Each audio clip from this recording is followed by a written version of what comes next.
Alhamdulillah, salatu wassalamu ala rasulillah, la hawla wa la quwata illa billah. Ada pertanyaan? Tadi sahabat yang bilang tidak bisa makan dengan tangan kanan lalu didoakan buruk oleh Nabi, apakah sahabat itu mendapatkan kebaikan? Bukankah doa buruk Nabi untuk sahabat menjadi baik?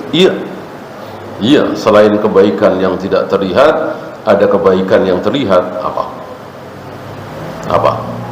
Taubat. Kan sahabat itu menjadi taubat.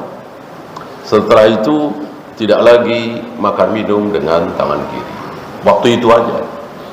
Dan begitulah para sahabat. Antum kira para sahabat begitu masuk Islam bersama Nabi langsung menjadi orang-orang baik, mulia seperti Abu Bakar semua? Kan tidak.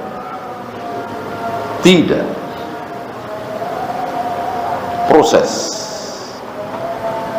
ada proses. Bahkan lebih dahsyat, antum tahu bagaimana Nabi sedang khutbah Jumat. Beberapa sahabat, justru mayoritas sahabat kecuali 8 orang ya, ngapain? Keluar dari masjid. Nabi sedang khutbah Jumat, ngapain? Mengerumuni dagangan yang baru datang dari Syam. Ini kan parah. Ya itulah proses. Ya, ditegur di akhir surat Al-Jumu'ah itu. Ya. Sehat, punya perbekalan, punya kuda, punya tunggangan, nggak ikut perang, tabung. Siapa? Ka'ab bin Malik gitu. Dan seterusnya, bahkan membohongi Nabi, nggak tanggung-tanggung. Siapa? 2 istri Nabi SAW. Siapa dan siapa? Aisyah dan Hafsah membohongi Nabi, bersekongkol untuk membohongi Nabi SAW. Nah itulah para sahabat. Proses. Dan tidak boleh proses ini kemudian dijadikan celaan. Ada tokoh Rafidah di negeri kita ini, alhamdulillah sudah nggak ada. Beliau mengatakan, saya nggak mencaci maki sahabat. Kami nggak mencaci maki, nggak menjelek-jelekkan sahabat. Al-Quran sendiri yang menjelekkan sahabat. Itu akhir surat Al-Jumu'ah. Memang betul. Wa idza ra'aw tijaratan aw lahwan faddu ilaiha wa tarakuka qa'ima. Mereka meninggalkan engkau Muhammad sedang berdiri khutbah, mengerumuni dagangan. Ya, lihat akhir surat Al-Jumu'ah. Nah itu kan Al-Quran sendiri menjadi saksi kan, kelakuan sahabat kayak gitu. Lebih buruk dari kita mana ada yang meninggalkan Ustadz sedang khutbah Jumat. Sahabat lebih buruk dari kita, ya. Dia tidak paham bahwa itulah proses, bahwa para sahabat manusia biasa berbuat salah, tapi sifat sahabat ketika salah tidak ada yang salah satu, tidak ada yang mengulang lagi. Gak ada sahabat itu salah 2 kali. Tobat udah ya. Kan pernah kita bahas dulu ciri khas sahabat yang tidak ada pada diri sahabat. 1, syirik. Gak ada satupun sahabat yang berbuat syirik. Gitu. 2, bid'ah yang akhirnya dibela menjadi aliran sesat, gak ada. Ya. Kemudian yang ketiga, tidak sholat, tidak melaksanakan perintah, gak ada. Jadi kesalahan sahabat itu di luar yang 3 ini. Nggak mungkin syirik, nggak mungkin bid'ah, nggak mungkin tidak sholat, tidak saum. Ya. Kesalahan sahabat bermaksiat syahwat ada, dan itu sedikit sekali. Dan satu lagi, tidak pernah diulang, cukup sekali.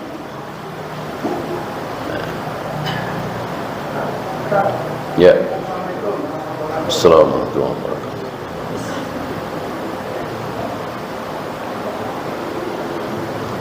Riwayatnya sendiri kata yang apa yang orang yang ketika belum bangun tidur itu harus cuci tangan ya. Dan mengatakan memang kalau lagi itu saya tangannya nggak bakal kemana-mana. Akhirnya dia tangannya itu masuk ke tubuhnya. Kedua, tentang riwayat yang orang yang dulu pernah gerakan sholatin dahulu imam sudah ada tobat jadi ulama mukanya itu tobat itu muka dia menjadi pendek itu hasilnya apa? Gimana riwayatnya? Kisah itu cukup terkenal ya, tapi saya tidak tahu tentang kesahihannya. Karena ancaman dosa-dosa itu di dunia apa di akhirat? Di akhirat. Bahwa baddalallahu ra'sahu ra'sal khimar. Allah akan merubah kepalanya menjadi kepala keledai. Ya tentu nanti di akhirat, bukan di dunia. Ya, termasuk yang tadi. Tapi bukan dicuci ya, bukan bangun tidur tangan dicuci. Ketika bangun tidur jangan mencelupkan tangan kita ke bejana air. Bukan harus dicuci, jangan mencelupkan. Apa hukum suudzon kepada sahabat kita yang sedang memusuhi kita? Umumnya suudzon umumnya artinya begini, walaupun dia jahat, walaupun dia terkenal penipu, tetapi ketika belum ada saksi, belum ada bukti, tidak boleh kita suudzon. Dan antum harus paham, suudzon itu di hati apa di mulut? Suudzon itu di hati apa di mulut? Jawabnya di mulut. Maka kalau di hati nggak masalah. Oh, nggak benar ini dari omongannya mencurigakan. Tapi di hati nggak masalah.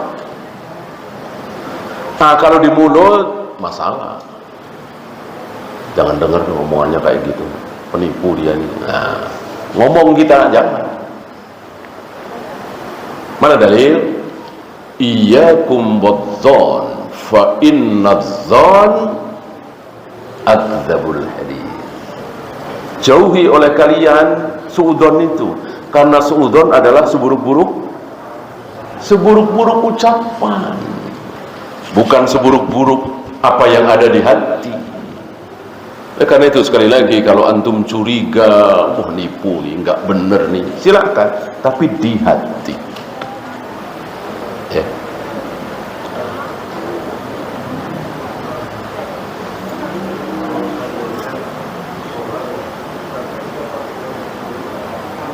Sholat,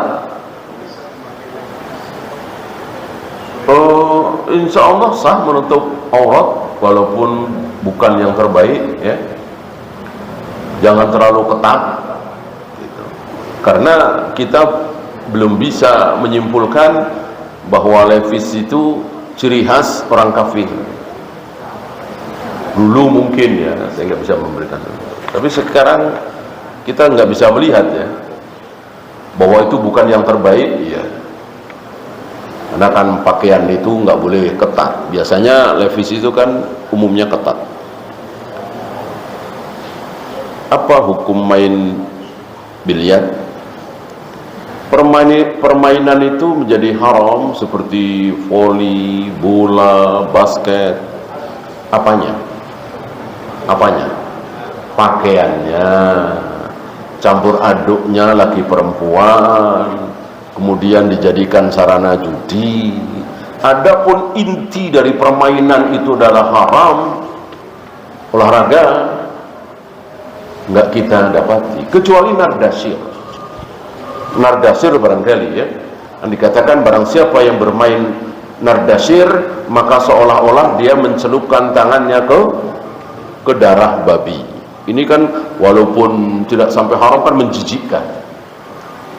Nardasir permainan tapi bukan olahraga. Mungkin sambil duduk itu ada permainan gitu. Bukan judi, bukan. Kalau judi ya jelas haram. Ya mungkin ya, kan banyak antum bermain berdua, bertiga, duduk doang. Kalau lari-lari kan bermanfaat. olahraga keluar keringat, ini nggak keluar keringat, gitu ya. Mungkin itu masuk lardasir, permainan lardasir, disamakan oleh Nabi seperti mencelupkan tangan ke darah babi. Adapun olahraga yang berkeringat, lari sana, lari sini, insya Allah ini bermanfaat kan olahraga. Ya cuman tadi pakaiannya, kemudian campur aduk dengan lawan jenis apa tidak, menimbulkan fitnah apa tidak, ajang judi apa tidak, itu. Saya tinggal di Tangerang, main ke Jakarta, apakah masih disunahkan sholat rawatib? Saya kira Tangerang dengan Jakarta sekarang ini sudah menyatu.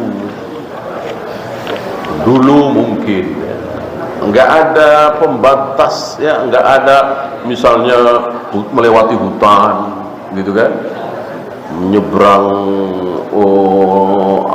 danau apa ya, maka belum bisa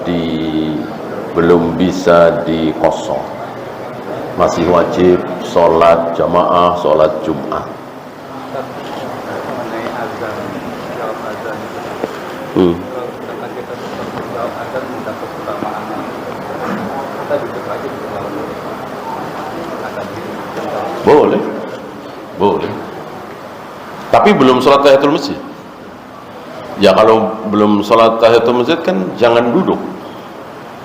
Jangan duduk. Kalau mau duduk, sholat dulu 2 rakaat. Kalau kita datangnya pas waktu-waktu yang terlarang sholat kayak zuhur, itu kan belum zuhur, mungkin belum terjadi, nggak boleh.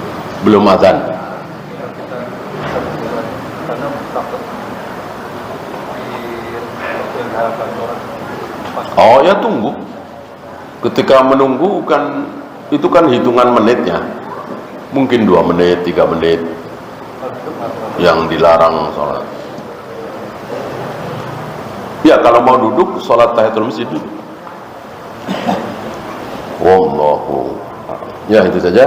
Subhanakallahumma bihamdika asyhadu an la ilaha illa anta astaghfiruka wa atubu ilaik. Assalamualaikum warahmatullahi wabarakatuh.